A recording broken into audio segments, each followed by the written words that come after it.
நடந்ததும் தகவல் கொடுக்கவும். என்ன மச்சான் பக்கத்துல வர சொல்லுங்க.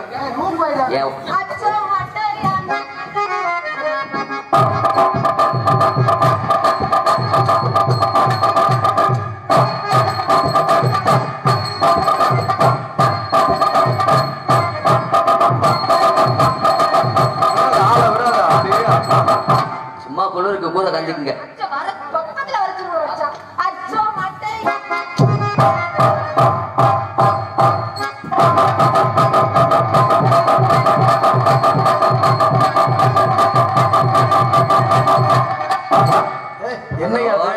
சாமி ஆடி பாடி வரவேற்பது போல பண்பாடு சுவாமி ஆசீர்வாதம்.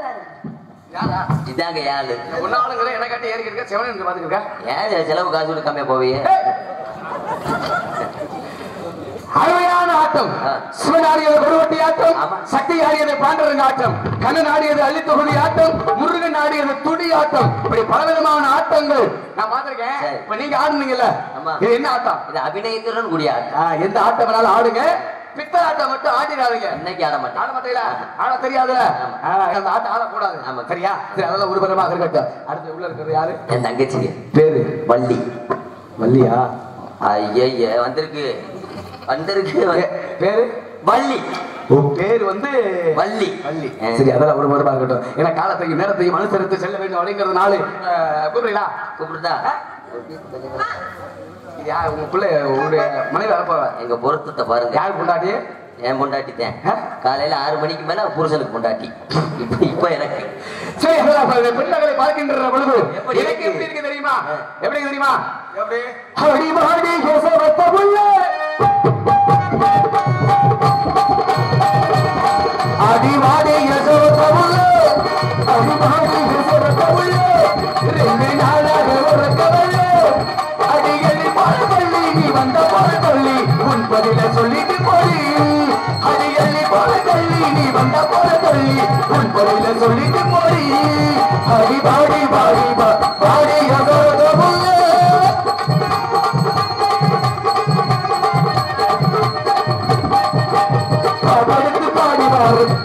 பாட்டு நீ இளையராஜ பாட்டு கேளு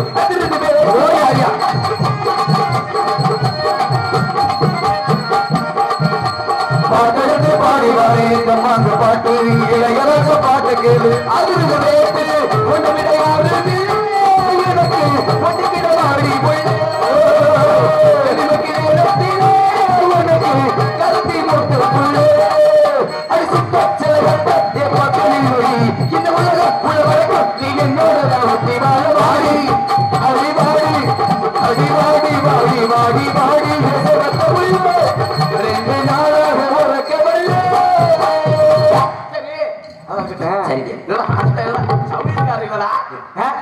சரி, அதுக்குள்ள யாரு? என் தங்கச்சிக்கு கூப்பிடுறீங்களா? வாட்டா வள்ளிக்கண்ணு தங்கச்சி ஓடியாடா அழகு புள்ள. மானின் மீது கண்கள் கொண்ட மானே மானே, தேனின் மீது கண்கள் கொண்ட தேனே தேனே, மானே மீது கண்கள் கொண்ட மானே மானே, தேன் சுவை கண்கள் கொண்ட தேனே தேனே, உள்ளதெல்லாம் வந்து தரவா வஞ்சி என்ன வல்லதல்லவா, காதல் வள்ளியை கொண்டாடா ஒரு நீ கொண்டாடா. மானின் மீது கண்கள் கொண்ட மானே மானே, தேனின் மீது கண்கள் கொண்ட தேனே தேனே,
உள்ளதெல்லாம் வண்டி தரவா மதியன வல்லதல்லவா காதல் மல்லிகை உண்டாக்கம்மா ஒரு நீ கொண்டாட்டுவா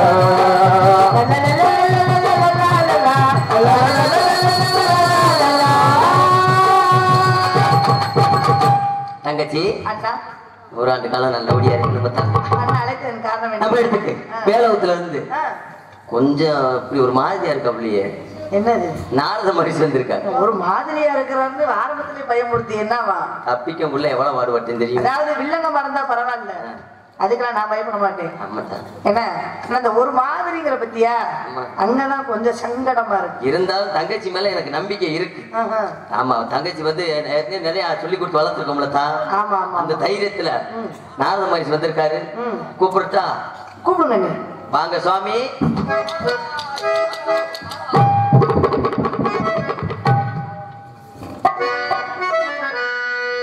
ராகவனி ரமணா ரகுநாதா ராகவனி ரமணா ரகுநாதா பாக்கடல் வாசா ஜானகி நேசா பாக்கடல் வாசா ஜானகி நேசா பாடலிலே வரதா ராகவனி ரமணா ரகுநாதா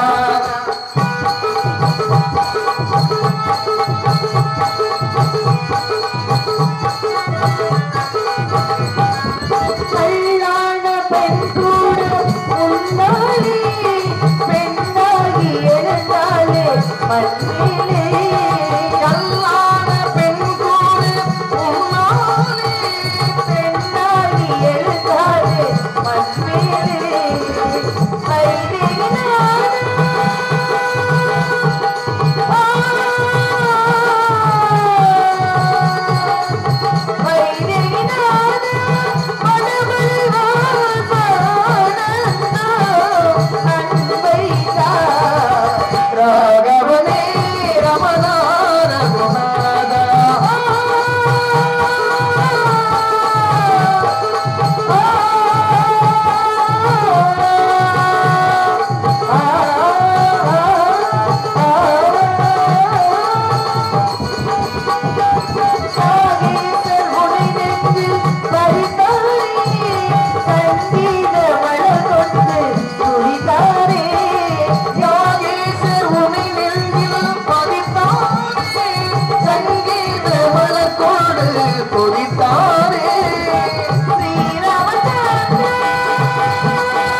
சுவாமி தாங்கள் எங்களுடைய இடத்துக்கு வந்ததற்கு நானும் என் முன்னோர்களும் என்ன பாக்கியம் சேர்ந்த தெரியவில்லை அதனால் சிறியவள் சிறப்பாக கேட்டுக்கொள்கிறேன் தாங்களை ஆசீர்வதிக்குமாறு மங்களம் உண்டாகட்டும் நலமுடன் வாழ்க குறித்த கொலியாக கோடி கோடி இன்பங்களை பெரும் குலமகளாக அந்த குமர கடவுள் துணையுடன் வாழ்க. இந்த இடத்திற்கு வந்தவுடனே என்னை வணங்கிய உங்களும் நான் எவ்வாறு வாழ்த்த வேண்டும் என்பதால் உங்களை வாழ்த்துவிட்டு அதற்கு அடுத்தபடியாக பேச வேண்டியதை முறையோடு உரையாடலாம் என்பதாலே அந்த முத்துக்குமுக்காக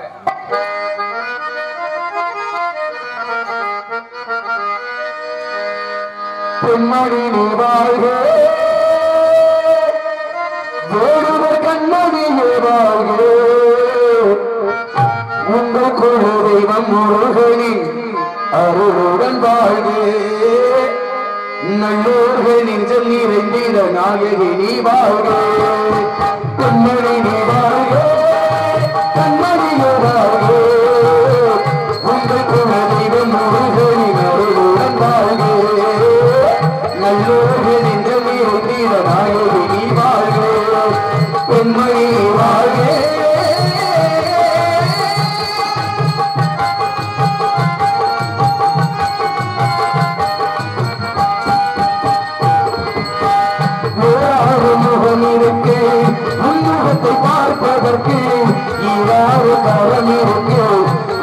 முன்முகத்தை காப்பதற்கு வேறாறு முகம் இருக்கு உள்முகத்தை பார்ப்பதற்கு ஈராறு களம் இருக்கு முன்முகத்தை காப்பதற்கு என்னாலும் துணை இருக்கு சோபையும் மகிழ் இருக்கு என்னாலும் துணை இருக்கு செல்வமகள் மகிழ் இருக்கு பொன்னாட உலக மக்கள் போற்றும் காலம் இனி இருக்கு முத்தகள் நின்றாக முருகன் சொத்தாக பள்ளியும் வாழ்ந்திடவே நத்தையும் முத்தாது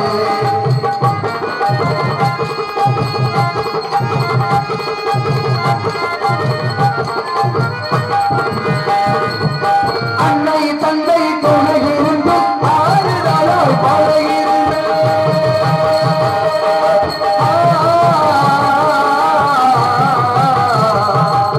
அன்னை தந்தை துணை இருந்தும் ஆறுதலாய் பாடுகிறது காலகத்தில் இருக்கும் காலங்கள் சீரகிருந்தும் மாணவரும் தேவர்களும் அந்த உண்மை வாழ்க்கும் வீரம்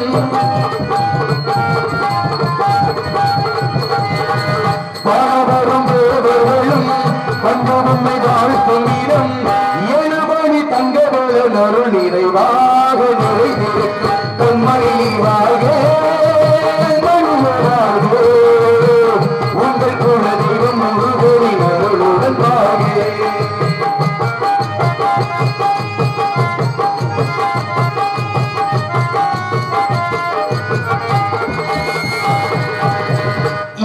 ஈரோகத்திலும் நான் கண்டதில்லை அம்மா பாராளும் மன்னன் மகளே என் மனது நிறைந்ததம்மா ஈரோகத்திலும் நான் கண்டதில்லை அம்மா பாராளும் மன்னன் மகளே என் மனது நிறைந்ததம்மா பற்றாத செல்வம் உன்னை வந்தேற்கும் நேரம் அம்மா பற்றாத செல்வம் உன்னை வந்தேற்கும் நேரம் அம்மா குண்டாடு குமரனால குறைகள் ஓடி அகலம் அம்மா கண்மணி வாழ்க கண்மணி வாழ்க உங்கள் குலதெய்வம் முருகனின் அருளுடன் வாழ்க நல்லோர்கள் என்றும் இறைவீரனாகவே நீ வாழ்க கண்மணி வாழ்க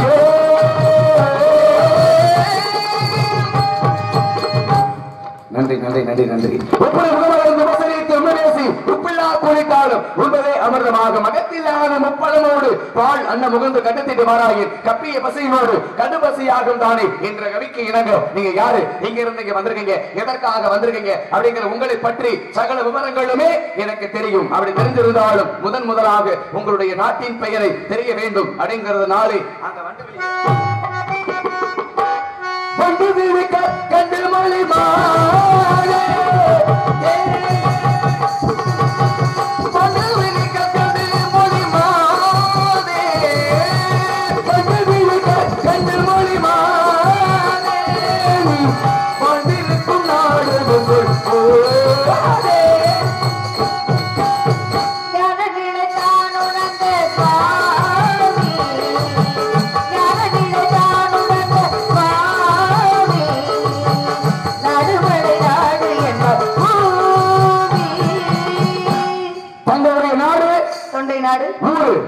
தங்களுடைய பெயர் வள்ளி பள்ளிங்கிற காரணம் காவலுக்காக வந்தது. காவல் அப்படின்னா என்ன காவல்? திணைக்காவல். திணை அப்படின்னா என்ன திணை இங்க உள்ளது? செந்தினையும் கருதினையும் உள்ளது சுவாமி. செந்தினை யாருக்கு? கருதினை யாருக்கு? செந்தினையின் சேவன் வடிவனுக்கும் கருதினை எங்களுக்குமாக. அந்த செந்தினையை கொண்டு போய் அந்த முருகப்பெருமானுக்கு படைப்பதற்கு என்ன காரணம்? முருகப்பெருமானுக்கு படைப்பதற்கு காரணமா? எங்க அப்பாவுக்கு 7 ஆம்பளை பிள்ளை. சரி. ஒரு பொம்பளை பிள்ளையிலேன்னு எங்க அப்பாவுக்கு ரொம்ப வருத்தம். அதனால எங்க அப்பா எவ்வளவோ தவம் இருந்தாலும் கூட பெண் பிள்ளை இல்லாத காரணத்தினால ஒரு இடத்துக்கு வேட்டைக்குன்னு போனாரு. போன இடத்துல பள்ளத்தின் கொடியில் என்னை கண்ணெடுக்கப்படுதால், அதாவது வள்ளிக்கிழங்கனுடைய பள்ளத்தின் கொடியில் என்னை கண்ணெடுக்கப்படுதால் எனக்கு வள்ளி என்ற நாமத்தை சூட்டி எனது மூலமாக திணைக்கதிர்களை விதைத்து அதை முருகப்பெருமானுக்கு படைக்க வேண்டும் என்பதற்காக இந்த திணைக்கதிர்களை நானே காவல் காக்க வேண்டும் என்ற அந்த நிபந்தனையோடு இந்த இடத்துக்கு வந்திருக்கிறேன் சுவாமி. ஏன்னா எங்க அப்பாவோட நேர்த்தி கடை.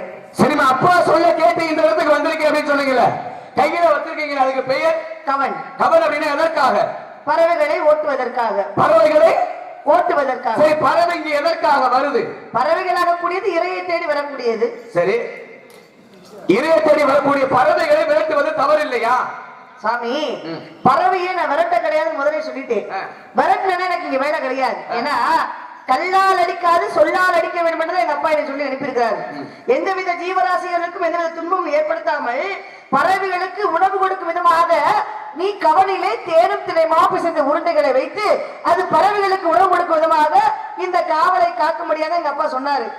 அதாவது கல்லால் அடிக்காமல் சொல்லால் அடிக்க வேண்டும். தீயினால் சுட்ட பொன் உள்ளாறு மாறாத நாவினால் சுட்டபடு அப்படி வள்ளுவராகப்பட்டவர் சொன்னார். ஏன்னா நெருப்பால சுட்ட புண்ணு கூட ஆறிவிடும். ஆனால் இந்த சொல்லால சொல்லக்கூடிய சொல்லு இருக்கு பாருங்க, அது உள்ளத்துல சுட்டுக்கொண்டே இருக்கும். ஆகா அன்றைக்கு இன்னவர் இப்படி நம்மள சொல்லிட்டாரு அப்படிங்கிற சொல்லு சுட்டுக்கொண்டே இருக்கும். அப்ப ஒரு இடத்துல பேசுகின்ற பொழுது எது நல்ல வார்த்தை எது தீய வார்த்தை அப்படிங்கறதை அறிந்து ஆராய்ந்து பேச வேண்டும். எங்க அப்பா கல்லால் அடிக்காது சொல்லால் அடிக்காது அந்த சொல்லுக்கு பெருமை உண்டு சுவாமி. என்ன பெருமை? நீங்க சொன்ன மாதிரி தீயினால் சுட்டப்படும் உள்ளாறு மாறாது நாவினால் சுட்டப்படும் சொன்னீங்க பாத்தீங்களா, அந்த மாதிரி சொல்லக்கூடியது கிடையாது. நான் இங்க உபயோகப்படுத்தக்கூடிய என்று சரவணபவம் முருகனுடைய மந்திர பொருளான அந்த பொருளை இந்த இடத்துல உச்சரித்து அந்த சொற்களாலே பறவைகளை அழைத்து கொண்டிருக்கின்றேன். ஏன்னா பறவை வந்தாதான் எனக்கு வேலை, பறவை வரலன்னா எனக்கு வேலையே கிடையாது. அதே சமயம் எந்தவித ஜீவராசிகளுக்கு உணவளிப்பாது போனால் அது பாவத்திற்குரிய செயல் என்பது எங்க அப்பா எனக்கு கத்துக் கொடுத்த ஒரு விஷயம் இல்லையா? அப்ப ஆரோரம் சோய் என்று சொல்லி இங்க வரக்கூடிய பறவைகளை ஓட்டிக்கிட்டு இருக்கீங்க. ஆமா சுவாமி. சரிமா, இப்ப இந்த இடத்துக்கு நீங்க காவலுக்கு வந்துருவீங்களா? உங்களுக்கு முன்னாடி இந்த இடத்துக்கு யாரும் காவலுக்கு வந்தது உண்டா? இந்த இடத்துக்கு யாரும் வந்தது கிடையாது. பக்கத்தில் இருக்கக்கூடிய முல்லை வனத்திற்கு என்னுடைய அத்தை செஞ்சிலட்சுமி வந்ததாக சொல்ல கேட்டிருக்கிறேன். அதாவது செந்திலட்சுமி என்று சொல்லக்கூடியவங்க முல்லை நிலத்துக்கு வந்தாங்க. ஆமா. சரி, முல்லை நிலத்துக்கு எதுக்கு வந்தாங்க? அவங்களுக்கு காவலுக்கு தான் வந்தாங்க. காவலுக்கு வந்தாங்க. சரி, காவலுக்கு வந்ததினால் அவங்க அடைந்த நன்மைகள் என்ன? அடைந்த நன்மைன்னு என்னன்னு எங்க அத்தையை கேட்டதான் தெரியும். ஆனா எங்க அத்தை காவல் இயக்கம் தான் வந்தாங்க. ஸ்ரீமன் நாராயண கூடியவர் நரசிம்ம அவதாரம் அளித்த பிறகு அவர் அந்த தவநிலை அடைய வேண்டும் என்பதற்காக தன்னை சாந்தப்படுத்திக் கொள்ள வேண்டும் என்பதற்காக முல்லை வனத்துக்கு வந்தார். வந்த இடத்துல என்னுடைய அத்தை செஞ்சிலட்சுமியை பார்த்த பொழுது அவருடைய அழகில மயங்கி போன உங்க பாட்ட நாராயணே எங்க அத்தையை மயங்கி கூட்டிக்கிட்டு ஓடி போயிட்டார். அப்ப செஞ்சிலட்சுமி வந்தது காவலுக்கு. ஆமா. ஆனா நடந்தது கல்யாணமானது. இப்ப நீங்க வந்திருக்கிறது காவலுக்கு. இப்ப நான் கேக்குறேன், வரலாறு பூரா காவலுக்கு வர்றீங்களா இல்ல கல்யாணத்துக்கு வர்றீங்களா? நாங்க காவலுக்கு தான் வரோம். நீங்க சும்மா இருக்க மாட்டோமா, நீங்க வந்துதான் கூட்டிக்கிட்டு போறீங்க. நாங்க எங்க இடத்துலதான் இருக்கிறோம். அப்படி இல்ல, நாங்க யாரை தேடி வர கிடையாது, யாரையும் தேடி நாங்க வர கிடையாது. நீங்க கீழே இறங்கி வந்துட்டு சும்மா இருக்க மாட்டாம மேல வந்து பூலகத்துக்கு வந்துட்டு பொம்பளை பிள்ளைய பார்த்தோட பொம்பளை பிள்ளைகளை மயங்கி போய் அந்த பிள்ளைகளையும் மயங்கி நீங்க கூட்டிக்கிட்டு போறீங்க. நாங்க உங்களை தேடி வர கிடையாதுன்னு சொல்லுங்க பாத்தீங்களா? ஆமா. வெள்ளத்தை தேடிதான் எறும்பு போகும், சரி. கனியை தேடித்தான் பறவை போகும். பறவைக்கு பசிக்குது அப்படிங்கிறதுக்காக அங்க இருக்கக்கூடிய கனி பறவை நோக்கி வருமா? வராது. எதுவுமே எதை நோக்கி பயணிக்கணும் அப்படிங்கிற ஒரு கணக்கு உண்டு. அப்ப எதை நோக்கி பயணிக்கணுமோ அதை நோக்கி பயணிச்சது யாரு? உங்க பாட்டு. சரியா? சரி. அப்ப அது சிக்குனது யாரு? எங்க அத்தை. சரி இருக்கா இல்லையா? ஏன்னா கரைப்பார் கரைத்தால் கல்லும் கரையும் அப்படின்னு. அதே போல கரைக்கக்கூடிய ஆள் கரைச்சா எப்பேற்பட்ட மழையாக இருந்தாலுமே அதை கரைத்து விடும் அப்படிங்கிற ஒரு தன்மை உண்டு. இல்லமா அவங்க காவலுக்கு வந்தாங்க, கல்யாணம் முடிச்சாங்க, இப்ப நீங்க காவலுக்கு வந்திருக்கீங்களே, அப்படி மனசுல ஏதோ ஆசை இருக்கான்னு கேட்டேன். வேற ஒண்ணும் இல்ல. அப்படி எல்லாம் எனக்கு ஒரு ஆசையும் கிடையாது. எங்க அத்தை ஆசையோட வர கிடையாது. எங்க அத்தை காவல், அதாவது எங்க அத்தை காவலுக்கு வருவோம். வந்த பிறகு பரவாயில்ல நாராயணன் வருவாரு, வந்த பிறகு அவரை கல்யாணம் பண்ணிக்கிட்டு போலாங்கிற எண்ணத்தோட எங்க அத்தை வர கிடையாது. வந்த இடத்துல எதேச்சியாக நடந்த ஒரு திருமணம் ஆகக்கூடியது அது. நான் இந்த இடத்துக்கு வந்திருக்கிறேன் அப்படின்னா எம்பெருமான் முருகனுக்கு இந்த திணைக்கதிர்களை படைத்து அவருக்கு நைவேத்தியம் செய்யணும் அப்படிங்கிறதுக்கு நான் இங்க வந்திருக்கிறேனே தவிர வேற எந்த நோக்கமும் கிடையாது சாமி எனக்கு. அப்ப செந்திலட்சுமி என்று சொல்லக்கூடியவங்க திருமணம் ஆகணும் அப்படின்னு எதிர்பார்த்து வரல, அதையும் எதிர்பாராமல் நடந்தது திருமணம். ஆனா அவங்க ஏத்துக்கிட்டாங்க. அதே போல நீங்கள் இப்ப எதிர்பாராம வந்திருக்கீங்க. அப்படி ஒரு நிகழ்வு நடந்தால் நீங்களும் ஏத்துக்கிறீங்களா? அது எப்படி சுவாமி? என்னமா? அதாவது அவர் அவதாரம் எடுத்து வந்த பொழுது அவருக்கு திருமணம் ஆக கிடையாது. அதனால எங்க அத்தையை கல்யாணம் பண்ணிக்கிட்டு போயிட்டாரு. ஆனா நீங்க சொல்லக்கூடியவர் யாருன்னு எனக்கு தெரியல. ஆனா அவர் வந்தார் அப்படின்னா அவரை நான் எப்படி உடனே கல்யாணம் பண்ணிக்க முடியும்? ஏமா, இரு மனமும் சேர்ந்தால் தேவையில்லை திருமணம் அப்படின்னு. இரண்டு மனமும் சேர்ந்துருச்சு, நம்ம ரெண்டு பேத்துக்கு பிடிச்சிருச்சுன்னு வைங்க. கதையில சொல்றேன், கதையில சொல்றேன். ஒரு ஆணுக்கும் பெண்ணுக்கும் எனக்கு ஒண்ணு பிடிச்சிருக்கு, உனக்கு என்ன பிடிச்சிருக்கு. அப்ப இருவருக்குமே இரு மனமும் சேர்ந்து விட்டால் தேவையில்லை திருமணம் அப்படின்னு சொன்னாங்க. காரணம் என்ன? அதாவது ஒருவருடைய மனத்துல ஒரு இருந்தால், ஒரு ஆண்களுடைய ஒரு பெண்ணாகப்பட்டவர் இருந்தால், பெண்ணுடைய மனதுல ஒரு ஆண்மகனாகப்பட்டவன் இருந்து மனமே சேர்ந்துருச்சுன்னா அங்க தேவையே இல்ல திருமணம். தாலி வாங்க வேண்டியது இல்ல, 3 முடிச்சு போட வேண்டியது இல்ல, உற்றார் உறவினர்களை அழைக்க வேண்டியது கிடையாது, எந்த ஒரு இதுல கிடையாது. காரணம் என்ன? இரு மனமும் சேர்ந்து விட்டது அப்படிங்கிற ஒரு கணக்கு உண்டுமா? அப்படி சொன்னா ஏத்துக்க முடியுமா சாமி? என்ன ஆண்டாள எடுத்துக்கோங்க. திருமால் மீது ஆசை கொண்டான் இல்லையா? திருமால் மீது ஆசை கொண்டு தன் சூடிய மனதை அவருடைய சூடி என்ன பண்ணுவா? திருமாலுடைய அந்த கழுத்துல சூடி என்ன பண்ணுவா? ஒவ்வொரு நாளும் ஆசையோட இருந்தா. இன்னைக்கு திருமாலுடைய மனைவி யாருன்னா யார சொல்லுவோம்? நீங்க சொல்றீங்க மனதால இணைந்துட்டாலே கணவன் மனைவிதான், திருமண தேவை கிடையாதுன்னு சொல்றீங்க. ஆனா ஆண்டாளுக்கு அந்த அங்கீகாரம் கிடைக்க பெற்றதா? கிடைச்சுச்சா?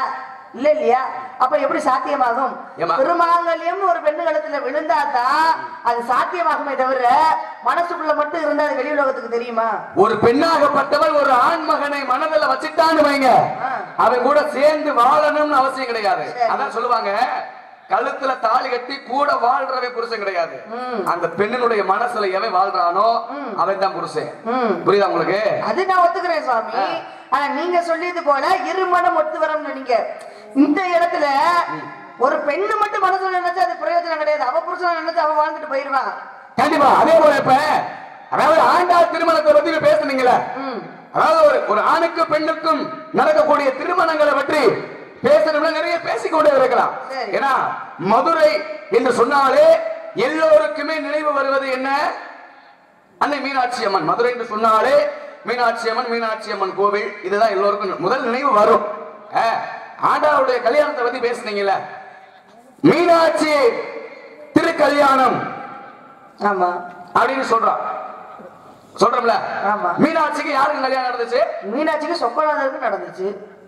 மீனாட்சிக்கு சொக்கநாதருக்கு நடந்தது. அந்த திருமணத்தை நடத்தி வச்சது யாரு? திருமணத்தை நடத்தி வச்சது யாருன்னா அழகராக கூடியவர் நடத்தி வச்சாரு. பெருமாள் தான் வந்து நடத்தி வச்சாரா? அழகர் நடத்தி வச்சாரு. எப்படி சொல்றீங்க? எல்லாருக்கும் தெரிஞ்ச விஷயம் தான். எப்படி சொல்றீங்க? எப்படி சொல்றேன்னா அதான் கதை. தாரவாத்து கொடுத்தது யாரு? அண்ணன் தானே தாரவாத்து கொடுத்தாரு. தாரவாத்து கொடுக்க வேண்டியது அண்ணன். சரி, கொடுத்தது யாருன்னு கேட்டேன். நான் சொல்லுவேன் தாரவாத்து கொடுத்தது அண்ணன் தான். அண்ணனை தவிர வேற யாரும் தாரவாத்து கொடுக்க கிடையாது. இப்ப நீங்க என்ன சொல்ல வரீங்க? யார் தாரவாத்து கொடுத்தது நீங்க சொல்றீங்க? எல்லாரும் சொல்லுவாங்க சிவபெருமானே அழகராக உருமாறி திருமணத்தை செஞ்சு வச்சாரு. எப்படி? சிவபெருமானே அழகராக உருமாறி அங்க வந்து என்ன பண்ணாரு? திருமணத்தை முடிச்சு வச்சாருன்னு இது வரைக்கும் சொல்றாங்க. ஆனா அது கிடையவே கிடையாது. அப்படி இல்லவே இல்ல. அதான் உண்மை. காரணம் அப்படின்னா சிவபெருமான் அண்ணனாக வர கிடையாது. இத்தனை நாள் அப்படித்தான் எல்லாமே சொல்லி வச்சு அது பழகி போன ஒரு விஷயம் இருக்குது. அதனாலதான் பாருங்க அவருக்கு கள்ளழகர்னு ஒரு பேர் வந்துச்சு அப்படின்னு அதுக்கு ஒரு பெயரை கொண்டு வந்து வைக்கிறாங்க. கிடையவே கிடையாது. கள்ளழகர்னு பேர் வந்ததுக்கு நிறைய காரணங்கள் உண்டு. ஏன்னா கல்லந்திரியிலே கல்வர்களோடு கல்லறிந்து வந்ததுனாலதான் அவருக்கு கள்ளழகர்னு பேர் வந்துச்சு. அது ஒரு விஷயம். இன்னொரு விஷயம் அப்படின்னா முதல்ல கள்ளழகருடைய பெயர் என்ன? இன்னைக்கு அழகர் கோவில் சொல்றோமே, அந்த அழகர்களுடைய பெயர் முன்னதாக என்னவாக இருந்தது என்று சொன்னால் திருமாலினும் சோலை அப்படின்னு பேரு. அந்த திருமாலினும் சோலைன்னு வருவதற்கு காரணம் என்ன? யமனாக கூடியவனுக்கு வரத்தை கொடுத்தார். யார்? திருமாலாக கூடியவர். அந்த வரம் பெற்ற இடத்திலே அங்கே யமனுக்கு வேண்டுதலுக்கு இணங்க, ஏன்னா சாபத்தை கொடுத்தாரு சிவபெருமான். யாருக்கு? யமனுக்கு. என்னன்னா சிவபெருமானுக்காக நம்ம பூலோகத்துல வந்து இருந்தோம், சிவபெருமானே நமக்கு சாபத்தை கொடுத்திருக்காருன்னு சொல்லி அந்த சாபத்தை நீக்குவதற்காக திருமாலை வேண்டி யாரு அங்க தவம் புரியுதா? யமதர்மன். அப்ப காட்சி கொடுக்கிறார் திருமால். அப்படி காட்சி கொடுக்கின்ற வேளையிலே அவருடைய அழகை பார்த்து மயங்கி போனார். யாரு? யமதர்மே. அப்பதான் சொல்றாரு, இந்த வனப்பகுதியிலே இந்த சோலையிலே திருமாலே நீ இருந்து வரக்கூடிய பக்தர்களுக்கு அருள்பாலிப்பாய் அவர் கேட்டுக்கிட்டதுனால அந்த சோலையிலே திருமால் அமர்ந்ததினால் திருமால் ஜோலையாக அதுக்கு பெயர் வந்தது. அப்ப அவர் அழகு மெருகேற அந்த மலைகளும் அழகுற அங்கே அழகர் மலையாக மாறியது. அதற்கு பிறகுதான் அதற்கு அழகர் கோவில் என்று பெயர் வந்தது. பிறகு கள்ளழகராக பெயர் வந்தது. எப்படி? நீங்க சொன்ன மாதிரி அதுக்கு ஒரு கதை காரணங்கள் இருந்தாலும் கூட எப்பொழுது அழகராக கூடியவர் ஆட்சிக்கு வருகிறார் என்று சொன்னால் சித்ரா பௌர்ணமி என்று மண்டுவ மகரிஷிக்கு சாப மோசனம் கொடுப்பேன்னு சொல்லி அவருக்கு சொல்லிட்டு போறாரு. எப்படி? மண்டுவ மகரிஷி சாபத்தை நீக்குவேன். அப்ப சித்ரா பௌர்ணமியிலே அங்கே மீனாட்சிக்கும் சொக்கநாதருக்கும் கல்யாணம் நடக்கின்ற வேளையில நான் வருவேன்னு சொல்லிட்டு போயிடுறாரு. ஆனா இந்த அழகராக கூடியவர் வைகையாறு என்னக்கூடியது எப்ப உருவாச்சு? மீனாட்சிக்கு சொக்கநாதருக்கு கல்யாணம் ஆன பிறகு குண்டகராகப்பட்டவனுக்கு உணவருந்தி தாக தீரல. அப்ப தாக தீராத பொழுது தண்ணி எங்கேயுமே இல்ல, கூட்டுக்கிட்டு போறாரு. கை வை கை வை என்று சொன்ன பொழுது அங்க வைகையாறு உருமாறியது. அப்ப அழகர் ஆத்துல வந்து இறங்கினாரா? கிடையாது. அழகர் அதுக்கு முன்னதாகவே ஆத்துல வருடத்துக்கு ஒரு முறை வந்து இறங்குவார். அது எந்த ஆறு அப்படின்னா கிருதுமா நதி என்னக்கூடிய நதி தான் முதல்ல ஓடிக்கிட்டு இருந்தது. அந்த கிருதுமா நதி என்னக்கூடிய நதியாக கூடியதுல அழகராக கூடியவரை வருடத்துக்கு ஒரு முறை கொண்டு வந்து ஆற்றிலே முக்கிய எடுத்துக்கிட்டு போவாங்க. எப்படி வருவாங்க? இந்த மாதிரி வைகையாத்து கொண்டு வந்து கிடையாது. அதே மாதிரி திருக்கல்யாணம் எங்க நடந்துச்சு அப்படின்னா மதுரையில நடக்கவே கிடையாது. முதல்ல மீனாட்சிக்கு சொக்கநாதருக்கு கல்யாணம் சோழவந்தானுக்கு அருகே உள்ள, அதாவது அங்க இருக்கக்கூடிய கிராமத்துல தேடூர் என்னக்கூடிய கிராமத்துலதான் அவருக்கு திருமணம் நடந்துச்சு. யாருக்கு? சொக்கநாதருக்கும் மீனாட்சிக்கும் மாசி மாசத்துலதான் கல்யாணம் நடந்துச்சு. மாசி மாதம் நடந்த திருமணத்தை மதுரைக்கு சித்திர மாசம் கொண்டு வந்தது யாரு? அது திருமண நாயக்கோட ஆட்சிக்கு பிறகு கோடை காலத்துல எல்லா மக்களும் ஒன்று கூடி சமமாக இருந்து சமத்துவமாக கொண்டாடணும் அப்படிங்கிறதுக்காக அவருடைய ஆட்சிக்கு பிறகுதான் மதுரையில திருக்கல்யாணம் மாற்றப்பட்டு இன்றைக்கு சித்திரையிலே நடந்து கொண்டிருக்கிறது. அந்த சித்ரா பௌர்ணமி என்று ஏன் அப்படின்னா மண்டுவ மகரிஷிக்கு சாபமோசனம் கொடுப்பதற்காக அங்கே அழகர் வராரு. அந்த அழகர் வந்துட்டு சாபமோசனம் கொடுத்துட்டு திரும்பி போயிடுறாரு. அவர் வர கிடையாது. யாரு? தங்கனுடைய திருமணத்திற்கு அவர் வர கிடையாது. ஆனா நீங்க சிவபெருமான் கொடுத்தா தங்கை கேட்டது ஆசைப்படியாக தன் அண்ணன் வந்து தாலி எடுத்து கொடுத்தா தான் நான் திருமணம் பண்ணிக்குவேன்னு அந்த அம்மா சொல்றாங்க. ஆனா உண்மையிலேயே தாலி எடுத்து கொடுத்தது யார் என்று சொன்னால் திருப்பரங்குன்றத்திலே பவளக்கனிவாய் பெருமாள் ஒரு பெருமாள் இருக்கிறார். இன்னைக்கு திருப்பரங்குன்றம் போனீங்கன்னா கேட்டு அந்த சாமியை போய் பாருங்க. அப்ப பவளக்கனிவாய் பெருமாள் ஒரு பெருமாள் இருக்கிறாரு. அந்த பெருமாள் தான் என்ன பண்றாரு? அழகருக்கு பதிலாக வந்து தன் தங்கைக்கு தாலி எடுத்து கொடுத்து திருமணத்தை முடிக்கிறார். இதுதான் உண்மையான விஷயம். ஆனா எல்லாரும் என்ன சொல்றாங்க? சிவபெருமானே அண்ணனாக உருமாறி அந்த தாலி எடுத்து கொடுத்ததுனாலதான் அவருக்கு கள்ளழகர் பெயர் வந்தது. கட்டுக்கதை, அது கதையே கிடையாது. இருந்தாலும் கூட இன்னொன்னு சொல்லுவாங்க, வண்டியூருக்கு போறாரு. யாரு? நம்ம அழகர் போறாரு. நம்ம ஆளுகளை என்ன தெரியுமா சொல்லுவாங்க? அவர் கூத்தியா வீட்டுக்கு போயிட்டு வருவாருப்பா. போயிட்டு வந்து அந்த தீர்த்த கிடைக்கிறதுக்காக ஆத்துல இறங்கிட்டு போறாருப்பா அப்படின்னு ஒரு கதையை சொல்லுவாங்க. நம்ம ஆளுகளுக்கு புறம் சொல்றதுக்கா சும்மாவா சொல்லணும்? ஆனா அதுவும் கிடையாது. அவர் எதற்காக அந்த இஸ்லாமிய பெண்ணுடைய வீட்டுக்கு போறாரு அப்படின்னா காரணம் உண்டு. ஏன்னா முன்ன கொடுத்த வரத்தின்படியாக இன்னைக்கு ஸ்ரீரங்கநாதராக கூடிய பள்ளி கொண்டிருக்கக்கூடிய ஸ்ரீரங்கத்தினுடைய ஆலயத்துக்கு போய் பார்த்தோம் அப்படின்னா அங்கே துலுக்க நாச்சியார் சொல்லக்கூடிய ஒரு கருவறை உண்டு. கருவறை பார்த்திருக்கீங்களா? அப்ப துலுக்க நாச்சியார் சொல்லக்கூடிய அந்த கருவறையில டெல்லியிலே வாழ்ந்த, அதாவது முன்ன காலத்துல அங்கே டெல்லி பாதிச்சோட மகளாக கூடியவர் திருமால் மீது, அதாவது ஸ்ரீரங்கம் மீது ஆசை கொள்ள அந்த பக்தி நிமித்தமாக அந்த அம்மா என்ன பண்றாங்க? தன் உயிரை மாய்த்து கொள்ளுகிறார். ஏன்னா ஒரு சிலையை திருடிட்டு போயிடுறாங்க. போனவங்க சிலையை மீட்டுக்கிட்டு கொண்டு வந்த உடனே இந்த அம்மா நோய்வாய்ப்பட்டு அவருடைய அந்த சிலையை பார்க்க வேண்டும் என்று எண்ணிய பொழுது மறுபடி பொய்யான சிலையை கொண்டு போய் யாரு கொடுக்குறா? சோழ மன்னனாக கூடிய கொடுத்த உடனே அந்த அம்மா பார்த்த உடனே இது நான் பார்த்த சிலையில் கிடையாது, எனக்கு உண்மையான ஸ்ரீரங்கருடைய சிலையைத்தான் நான் பார்க்க வேண்டும் என்று சொல்லி அந்த அம்மா உண்ணாமல் உறங்காமல் அந்த அம்மா பட்னியா இருந்து அந்த இடத்துல உயிரை மாய்த்ததுனாலதான் அந்த அம்மாவுக்கு ஒரு கருவறை ஏற்படுத்தி இன்னைக்கும் துலுக்க நாச்சியார் சொல்லக்கூடிய அந்த கருவறையில அந்த அம்மா இருக்கிறாங்க. அப்பதான் பெருமாள் என்ன சொன்னார் அப்படின்னா இன்னும் அடுத்த யுகத்திலே நான் உன்னை வந்து பார்ப்பேன் என்று சொல்லிதான் இன்னைக்கு வண்டிகள்ல போய் அந்த அம்மாவை பார்த்துக்கிட்டு வராருங்கிறதா இதனுடைய பின் தொடக்கமாக கூடியது. இப்படி எல்லாம் பல கதைகள் உண்டு. ஆனா கதைகளை நமக்கு தகுந்த மாதிரி எல்லாம் மாத்தி மாத்தி வச்சு வாய்க்கு வந்த மாதிரி எல்லாம் கதையை நம்ம எல்லாம் சொல்லி கொண்டு போயிட்டே இருக்கிறோம். இப்ப நீங்க கேட்டது என்ன? பெருமாள் தான் கல்யாணம் பண்ணி, அண்ணன் தான் கல்யாணம் பண்ணி வச்சாரு அப்படின்னா அண்ணன் தான் கல்யாணம் பண்ணி வச்சாரு. புருஷே அண்ணனை வந்து கல்யாணம் பண்ணி வைக்க கிடையாது. இதுதான் உண்மையான விஷயம். இன்னும் சொல்ல போனா இதுல எல்லாரும் சொல்லுவாங்க ஒரு ஒரு ஊருக்கு ஒரு ஒரு பெயர் உண்டு இல்லையா? அலங்காநல்லூர்னு இன்னைக்கு நம்ம சொல்றோம்.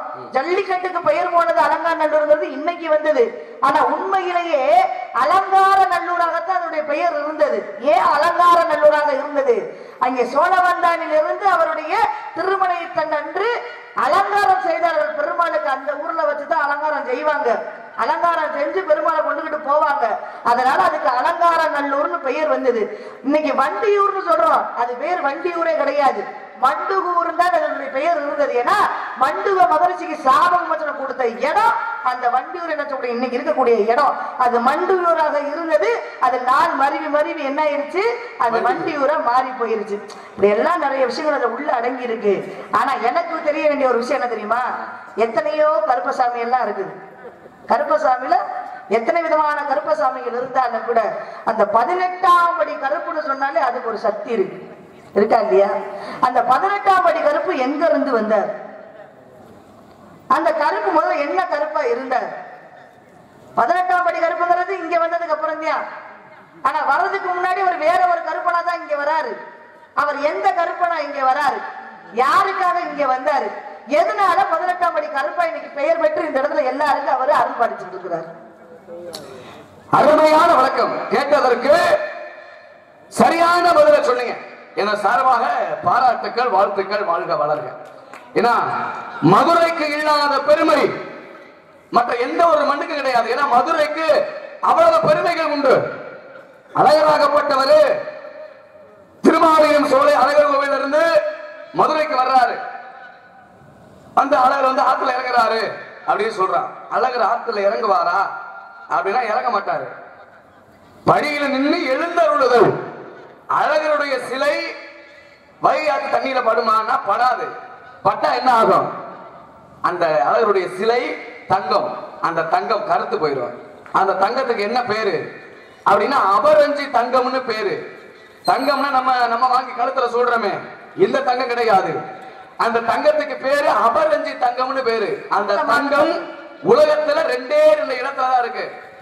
ஒண்ணு அழகர் கோவில், இன்னொரு ஆலயத்துல உண்டு சுவாமி கோவில். இந்த 2 இடத்துல இருக்கு. அதாவது அபரஞ்சி தங்கம் அப்படின்னா மேலோக தங்கம் என்று பொருள். மேலோகத்துல இருந்து கொண்டு வரப்பட்ட தங்கமாகப்பட்டது. அதே போல பாருங்க, அன்னை மீனாட்சி அம்மனுடைய கோவில் இருக்கு. கோவிலுக்கு வடபுறமாக வைகை ஆறு, தென்புறமாக கிருதுமால் நதி என்று சொல்லக்கூடிய ஒரு நதி. அந்த வைகை ஆறும் அந்த கிருதுமால் நதியும் ஆகாயத்தில் இருந்து பார்க்கும் பொழுது மீனாட்சி அம்மனுக்கு இயற்கையாகவே மாலை சூட்டியது போல இருக்கும். அந்த நதியும் இந்த வைகை ஆறும் ஆகாயத்துல இருந்து பார்க்கும் பொழுது மீனாட்சி அம்மனுக்கு இயற்கையாகவே மாலை சூட்டியது போலவே இருக்கும். அதே போல அதாவது அழகர் கோவிலுக்கு அதாவது யமனுக்கு வந்து அழகாகப்பட்டது கிடைத்தது அப்படின்னு சொன்னீங்க. அதே அழகர் கோவில்ல நடு சாமத்துல ஒரு பூஜை அப்படின்னு நடக்கும். யாருக்கு நடக்கும் அப்படின்னா யமதர்மனுக்கு தான் நடக்கும். அதனாலதான் யமனுக்கு மோட்சம் உண்டு எங்க அப்படின்னு கேட்டால் அழகர் கோவில்ல. அதே போல பாருங்க, இப்ப வண்டியூர், அங்கநல்லூர், இந்த ஊருக்கு உண்டான விளக்கத்தை கொடுத்தீங்க. அதே போல இன்னைக்கு ஒரு ஊர் உண்டு மதுரைக்கு அருகாமையில் திருமங்கலம். திருமங்கலம்னு ஒரு ஊர் இருக்கு. இன்னைக்கு பேரு திருமங்கலம். ஆனால் அதற்கு முன்னாடி என்ன பேரு அப்படின்னா திருமாங்கல்யபுரம் அப்படின்னு பேரு. மாங்கல்யம்னா என்ன? தாலி. இப்ப திருமாங்கல்யபுரம் அப்படின்னா மீனாட்சி அம்மனுக்கு தாலி செய்த இடம் திருமாங்கல்யபுரம்னு அன்னைக்கு பேரு. ஆனா அன்னைக்கு காலப்போக்குல மறுபடி திருமங்கலம் அப்படின்னு ஆயிருச்சு. அதே மீனாட்சி அம்மனுக்கு தாலி செய்து எதுல செஞ்சாங்க அப்படின்னா தங்கத்துல செஞ்சாங்க. அந்த தங்கம் எங்க இருந்து வந்துச்சு? அறந்தாங்கி, புதுக்கோட்டை அறந்தாங்கி பக்கம் பொன்பேத்தி அப்படிங்கிற ஒரு ஊரு. அந்த பொன்பேத்திங்கிற இடத்துலதான் பொண்ணுன்னா என்ன நகை என்று பொருள். அந்த பொன்பேத்தி அப்படிங்கிற இடத்துல இருந்து இந்த நகையாகப்பட்ட பொன் என்று சொல்லக்கூடிய நகையாகப்பட்டதை பேர்த்து எடுத்து கொண்டுட்டு வந்ததுனாலதான் அதற்கு பொன்பேர்த்தி அப்படின்னு அறந்தாங்கி பக்கத்துல ஒரு ஊராகப்பட்டது உண்டு. அதே போல பாருங்க, இப்ப நம்ம கிராமத்துல எடுத்துக்கங்க, தெய்வம் இருக்கு. அந்த தெய்வத்தினுடைய ஆலயத்துல ஒரு பிள்ளையார் சிலை இருந்துச்சு அப்படின்னா முதல் பூஜை யாருக்கு நடக்கும் அப்படின்னா பிள்ளையாருக்கு தான் நடக்கும். ஏன்னா முழு முதற் கடவுள் பிள்ளையார் என்பதால் முதல் பூஜை அவருக்கு நடக்கும். பிறகுதான் எந்த ஒரு தெய்வத்திற்குமே பிறகுதான் நடக்கும். ஆனால் மதுரை மீனாட்சி அம்மன் கோவில்ல மீனாட்சி அம்மன் கோவிலுக்கு உள்ள பிள்ளையார் சிலை மட்டும் 108 பிள்ளையார் சிலை உண்டு. எங்க மீனாட்சி அம்மன் கோவிலுக்குள்ள 108 பிள்ளையார் சிலை இருக்கு. அப்படி 108 பிள்ளையார் சிலை இருந்தோம். அங்க முதல் பூஜை பிள்ளையாருக்கு நடக்காது. யாருக்கு நடக்கும்? அன்னை மீனாட்சிக்கு தான் நடக்கும். காரணம் என்ன? மதுரை மாநகரத்தை கட்டி காக்கக்கூடியவள் அன்னை மீனாட்சி என்பதால் முதல் பூஜை அவளுக்கு நடக்கும். அதே போல இப்ப கேட்டீங்க, எல்லா ஊர்லயுமே காவல் தெய்வம் அப்படின்னா கருப்பசாமி ஐயனார், இவங்கதான் காவல் தெய்வம். எல்லா ஊர்லயும் கருப்பசாமி தான் இருப்பாரு காவல் தெய்வமா. ஆனால் அழகர் கோவில்ல மட்டும் 18ஆம் படி கருப்பசாமின்னு சொல்றோம். அப்ப 18 படி யாரு? இந்த கருப்பசாமி யாரு?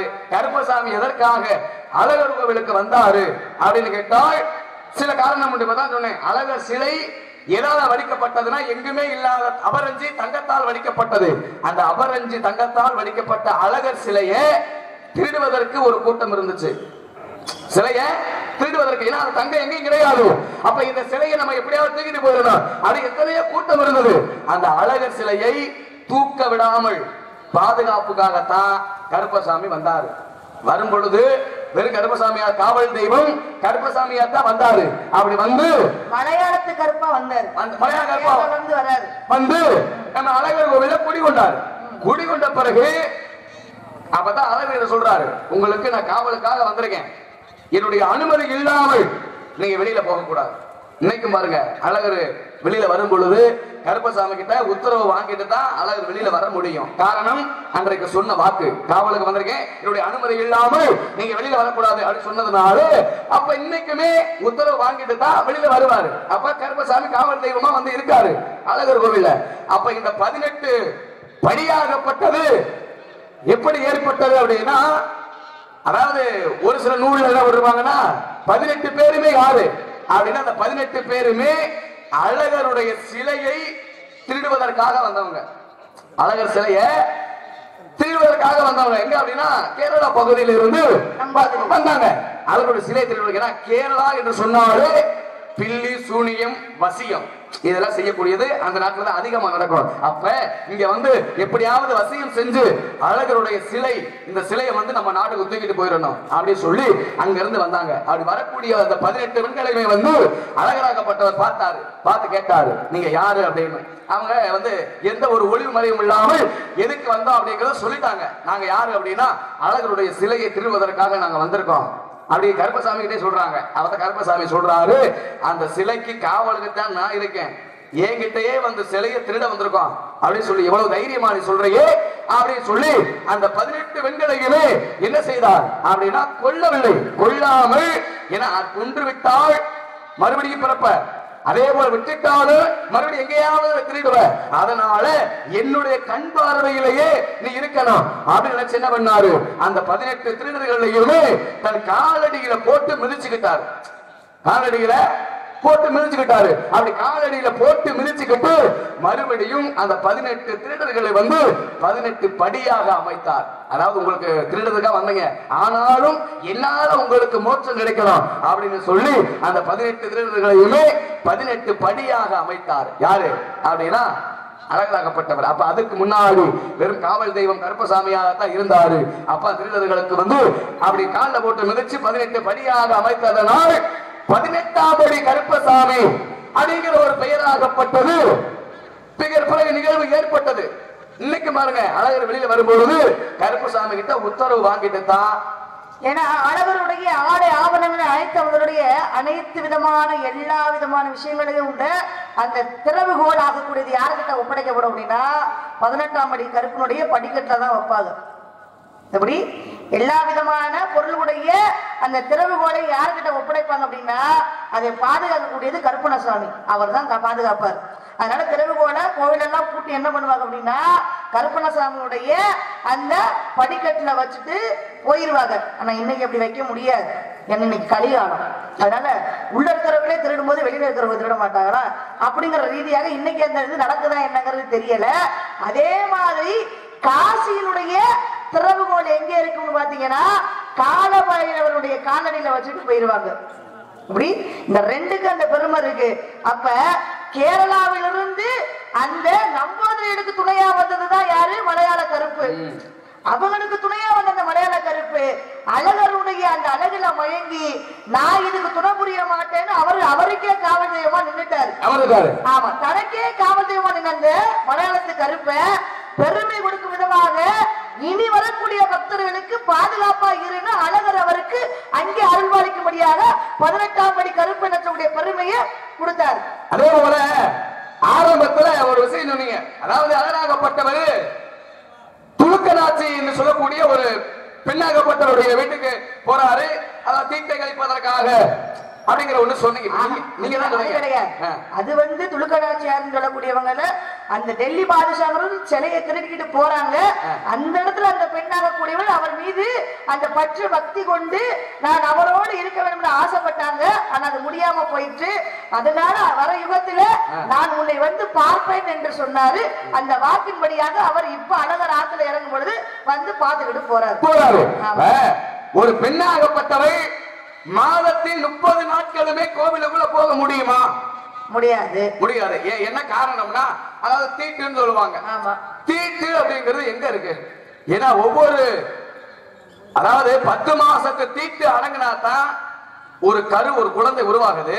அப்ப அந்த 10 மாசத்து தீட்டு எங்க போகுது? 10 மாத தீட்டுன்னா கருவாக உருவாகி குழந்தையாக வெளியில உருவாகுது. அப்ப பெண்ணு மட்டும் கோவிலுக்குள்ள போக கூடாதுன்னா இது என்ன சாத்தியம்? அந்த 10 மாச தீட்டுல ஒரு ஆண் குழந்தை உருவாகுது. அந்த 10 மாச தீட்டு எங்க போச்சு? அதுல உருவாகிறதா உடம்பு. அப்படி பார்த்தா ஆண் மகனும் கோவிலுக்குள்ள போக கூடாது. ஆனா ஒரு விஷயம் அதுதான் சுவாமி, மனிதனுக்கு சொல்லி வைத்த தீட்டு என்று சொன்னால் தெய்வம் எழுதிய தீட்டினுடைய கணக்கு வேற. ஆனா மனிதர்களுக்கு வகுத்து கொண்ட தீட்டு என்பது வேற. இன்னைக்கு பெரிய பெரிய உலக அதிசயங்களை பாத்தீங்க அப்படின்னா, மதுரையை சேர்ந்து இன்னைக்கு ஓசோன் சொல்லக்கூடிய மண்டலமாக கூடியது இன்னைக்கு மீனாட்சி அம்மனுடைய ஆலயத்திற்கு பிரம்மாண்டமான ஒரு சக்தி வாய்ந்த அமைப்பாக இன்னைக்கு மீனாட்சி அம்மன் கோயிலுடைய அமைப்பு இருக்கிறதாக இன்னைக்கு அறிவியல் ரீதியாக சொல்லிக் கொண்டிருக்கிறார்கள். அப்ப அறிவியல் இல்லாத ஆன்மீகம் இல்லை, ஆன்மீகம் இல்லாத அறிவியல் இல்லை. ஒரு பெண் மாதவிடாய் காலத்துல ஏன் கோவிலுக்குள்ள போக கூடாது என்று முன்னோர்கள் சொல்லி வைத்தார் அப்படின்னு சொன்னா, ஒரு பெண்ணுடைய மாதவிடாய் காலத்துல அந்த இரத்தமாக சொல்லக்கூடியது கிருமியாக கூடியது. அந்த கிருமி ஒரு பெண்ணுடைய உடலிலே கழிவு வெளியேறும் பொழுது அது கிருமியாக வெளியேறுகிறது. அந்த கிருமியாக கூடியதும் கோயிலிலே வடித்து வைக்கக்கூடிய சிலையாக கூடியது. ஒவ்வொரு சிலையும் செய்யும் பொழுது அந்த பீடத்திற்கு அடியிலே வைக்கக்கூடிய சில பொருள்களின் காரணமாக அந்த கதிர்வீச்சின் தன்மையாக இந்த இரத்த வாடையும் அந்த கதிர்வீச்சுடைய தன்மையும் ஒன்று சேரும் பொழுது கோவிலுக்குள்ள வரக்கூடிய ஆண்களுக்கு கண்ணை பாதிக்குமா? இதுதான் உண்மையான விஷயம். அதனாலதான் பொம்பளைங்க அந்த 7 நாளைக்கு சுத்தமாகிற வரைக்கும் யார் அந்த ரத்தத்தோட அந்த கோவிலுக்குள்ள போக வேணாம்னு சொல்லி வச்சாங்களே தவிர தெய்வத்திற்கு மனிதனுக்கு உண்டான பந்தத்தையோ இல்ல தீட்டு என்பதையோ சொல்லி கொடுத்து இதை யாரும் செய்ய கிடையாது. ஆனா அது காலப்போக்குல ஏன் பெண்களுக்கு தூரம்னு பேர் வந்தது கூட எதுக்கு அப்படின்னா, இன்னைக்கு வீடு இருக்கு, வாசல் இருக்கு, எல்லாத்துக்குமே வசதி இருக்கு. ஆனா அன்னைக்கு மனுஷன் வாழ்ற காலத்துல எல்லாரும் காட்டுல காட்டுவாசியா தான் வாழ்ந்தாங்க. அப்ப தனியா ஒதுங்குறதுக்கு இடம் கிடையாது. அப்ப என்ன பண்ணுவாங்க, அந்த காட்டுல மிருகத்தை வேட்டையாடிதான் மனுஷன் வாழ்ந்த ஆதி காலத்துல. அப்ப இவன் என்ன பண்ணுவாங்க அப்படின்னா, பெண்களாக கூடியவர்களை மரத்துக்கு மேல ஒரு பெரிய பரண் அமைத்து வைத்து அந்த மரத்துல போய் உயரமாக பெண்களை போய் உட்கார வச்சிருவாங்களாம். ஏன்? அந்த இரத்த வாடைக்கு மிருகங்கள் வந்து பெண்களை அடித்து கொன்றுவிடும் என்பதற்காக, இந்த பொம்பளைகளை பாதுகாப்பா வைக்கணுமேங்கிறதுக்காக இந்த மாதவிடாய் காலத்துல என்ன பண்ணுவாங்க, கொண்டு போய் உயரமா கொண்டு போய் உட்கார வச்சிருவாங்க. அப்ப கேட்பாங்களா, எங்க பெண் எங்கே, தங்கை எங்கே அப்படின்னு கேட்கும் பொழுது தூரமாக இருக்கிறாள், தூரமாக இருக்கிறான்னு சொன்னா அவங்க புரிஞ்சுப்பாங்களாம். அப்ப பெண்ணு வீட்டுக்கு மாதவிடாய் கீழே வரக்கூடாது, வந்த பெண்ணுக்கு ஆபத்துன்னு சொல்லி அந்த பெண்ணை பாதுகாப்பாக கொண்டு போய் உயரமான இடத்துல வச்சுதான் அதுக்கு பேரு தூரம்னு வந்துச்சு. இதெல்லாம் நாள் மருவி மருவி என்னாச்சு, தீட்டு. ஒரு குழந்தை பிறந்தால் தீட்டு, ஒரு மனிதன் இறந்தால் தீட்டு, அதே மாதிரி ஒரு பெண் மிருதுவான தீட்டு என்பதெல்லாம் இறைவன் கொடுத்த கணக்கே கிடையாது. அறிவியல் கணக்கின்படியாக இந்த 3க்குமே 30 நாளைக்கு நம்ம யார் வீட்டுல அண்ணன் தண்ணி சாப்பிட மாட்டோம், எங்க சாமிக்கு ஆகாது உங்க சாமிக்கு ஆகாது என்பது மனிதனுக்கு ஏன் அந்த பயம் வந்தது என்று சொன்னால், அந்த 30 நாளைக்குமே அது கிருமியினுடைய தாக்கம் அதிகமா இருக்கும். அப்ப அந்த உடலிலே உபாமை உள்ள எந்த ஆணாக இருந்தாலும் எந்த பெண்ணாக இருந்தாலும் அந்த வீட்டுல போய் சாப்பிட்டாங்கன்னா அவங்களுக்கு வாந்தி மயக்க வரும். எல்லாருக்கும் வந்துடாது. யாருக்கு அந்த நோய் எதிர்ப்பு சக்தி அதிகமா இருக்குதோ அவங்களுக்கு அந்த உபாதை வரும். இதன் ரீதியாக மனிதனாக கூடியவன் தனக்கு ஒரு கட்டுப்பாட்டை வச்சான். எப்படி? சும்மா போய் யாராவது போய் எதையா செய்யுங்கன்னா யாருமே செய்ய மாட்டாங்க. நம்ம மாதிரி ஆளுங்க எதையுமே செய்ய மாட்டாங்க. அப்ப தெய்வத்தை காரணம் காட்டி தெய்வத்திற்கு ஒரு மனிதன் யாருக்கு பயம் இல்லாவிட்டாலும் தெய்வத்துக்கு பயப்படக்கூடியவன் இன்று உண்டு என்பதனாலதான் தெய்வத்தை அடிப்படையாக வைத்து ஒவ்வொரு விஷயத்தையும் நமக்கு அழகாக அற்புதமாக நமக்கு கற்றுக் கொடுத்தாங்க. யாரு? முன்னோர்களாக கூடியவர். இன்னைக்கும் சொல்லுவோம், குலசாமி கோயிலுக்கு போவோம், இஷ்ட தெய்வத்துக்கு போவோம். குலசாமி என்றால் யாரு? இஷ்ட தெய்வம் என்று யார் என்று சொன்னால் இஷ்ட தெய்வமாக கூடிய நாம் வணங்கக்கூடிய சிவபெருமான் பெருமாள் பிள்ளையாக கூடியவர்கள் இஷ்ட தெய்வமாக கூடியவர்கள். ஆனா குலதெய்வம் என்று சொன்னால் யார் தெரியுமா? நம்முடைய குடும்பத்திலே வாழ்ந்து மறைந்த முன்னோர் மூதாதையர்கள் தான் நம்முடைய குலசாமிகளாக வாழ்ந்து மறைந்தவர்கள். அவங்கள்தான் இன்னைக்கு ஒவ்வொரு குடும்பத்துக்கும் ஏன்னா மனிதனாக இருந்து ஒவ்வொரு விஷயங்களும் நமக்கு கற்றுக் கொடுத்துட்டு போனாங்க. அதனாலதான் அவங்களுக்கு இன்னைக்கு நம்ம என்ன பண்றோம்? வழிபாடுகளை செய்கிறோம். அதனாலதான் எந்த ஜோசியர் வீட்டுக்கு போனாலும் போய் முருகன் கோயிலுக்கு போயிட்டு வா, பிள்ளையார் கோயிலுக்கு போயிட்டு வான்னு யாரும் சொல்ல மாட்டாங்க. முதல்ல உன் குலதெய்வம் யாரு அத முதல்ல கண்டுபிடிச்சு போய் சாமியை கும்பிடு. அதுக்கு போய் ஒரு விளக்கையாவது ஏத்து. ஏன்னா அதனுடைய ஆத்மா சரியா இறந்தாத்தான், அது சரியா இருந்தாத்தான் நம்ம குடும்ப விருத்தியடை நம்ம நல்லா இருக்க முடியுங்கிறதுனால குலதெய்வமே தெரியாவிட்டாலும் கூட ஒரு தேங்காயை கூட அதை குலதெய்வமாக நினைத்து அதை வழிபட வேண்டும் என்பதற்கு இன்னைக்கு நமக்கு எல்லாம் சொல்லி கொடுத்துக்கிட்டு இருக்கிறாங்க. அப்ப இந்த மாதவிடாய் காலம் என்ன சொல்லு மனிதனுக்கு சொன்ன தீட்டு என்ன தெரியுமா? இன்னைக்கு எல்லாம் சொல்லுவாங்க, என் பாவத்தை போக்கணும் அப்படின்னா நான் காசிக்கு போயிட்டு வரேன். ஏன் காசிக்கு போறேன்? மனுஷன் தான் பண்ண பாவத்தை எல்லாம் கொண்டு போய் அந்த நதியிலே எடுத்து முங்கி வந்தோம் என்று சொன்னால் பாவம் தீர்ந்து விடும் என்பது மனிதனுடைய கணக்கு. இறைவன் கொடுத்த கணக்கு என்ன தெரியுமா? எவன் ஒருவன் பிறருடைய மனைவி மீது ஆசை கொள்கிறானோ அது தீட்டு. எவன் ஒருவன் பிறருடைய பொருள் மீது ஆசை கொள்கிறானோ அது தீட்டு. எவன் ஒருவன் கொள்ளையடிக்கிறானோ அது தீட்டு. எவன் ஒருவன் பொய் சொல்லுகிறானோ அது தீட்டு. எவன் ஒருவன் அடுத்தவன் நல்லாவே இருக்க கூடாது, நான் தான் நல்லா இருக்கணும் நினைச்சு எவன் கோயிலுக்குள்ள வரானோ இதுதான்டா பெரிய தீட்டு என்பதை நமக்கு அழகாக அற்புதமாக தெய்வம் சொல்லி வைத்த தீட்டு அந்த தீட்டு தான். ஆனா அந்த தீட்டெல்லாம் எடுத்துக்கிட்டு கோவிலுக்குள்ள போறோம். யாராவது இன்னைக்கு வரைக்கும் நல்ல எண்ணத்தோட, ஏன் தெரியுமா? இன்னைக்கும் கோவிலுக்குள்ள போறோம், பெரிய ஒரு படிக்கட்டு வச்சிருப்பாங்க. அந்த படிக்கட்டுல ஒரு சக்கர மாதிரி ஒரு வடிவமைப்பு இருக்கும். அதை யாராவது விரிச்சு போவோமா? போக மாட்டோம். முன்னங்காலை உள்ளே வைத்து பின்னங்காலை பின்னே வைத்து ஏன் அதை கடந்து போறோம் அப்படின்னா அந்த கண்ணினுடைய சக்தி என்னவென்று சொன்னால் எவ்வளவு பெரிய கெட்ட மனுஷனா இருந்தாலும் சரி, கெட்ட எண்ணத்தோட உள்ள போனாலும் சரி, முன்னங்காலை உள்ளே வைத்து பின்னங்காலை வெளியே வைக்கும் பொழுது நல்ல எண்ணத்தோடு நான் உள்ளே வருகிறேன், எந்த கெட்ட எண்ணமாக இருந்தால் பின்வழியாக செல்லட்டும் என்று சொல்லி அதை கடக்கின்ற பொழுது அந்த கண்ணுடைய சக்தியாக கூடியது நம்ம கெட்ட சக்திகளை எடுத்து நல்ல சக்தியை கொடுக்கும் என்பதற்காகத்தான் அந்த கல்ல கோவிலுக்குள்ள வடிவமைச்சு வச்சான் முன்னோராக கூடியவன். இன்னைக்கு கருவறைக்குள்ள போனோம் அப்படின்னா இன்னைக்கு கொஞ்ச நேரமாவது இருட்டறைக்குள்ள போய் நம்மளால ஒரு 5 நிமிஷம் உட்கார முடியுமா? முடியாது. ஆனா கருவறை என்பது எப்படி இருக்கும்? இருட்டாகத்தான் இருக்கும். ஆனா அந்த கருவறைக்குள்ள போனாலே நம்மளறியாம ஒரு குளிர்ச்சியான ஒரு என்ன சொல்லுவோம், ஒரு புத்துணர்வு நம்மளோட உடம்புல ஏற்படும் என்று சொன்னால் முன்னோர்கள் எல்லாம் சாதாரணமான ஆள்கள் கிடையாது.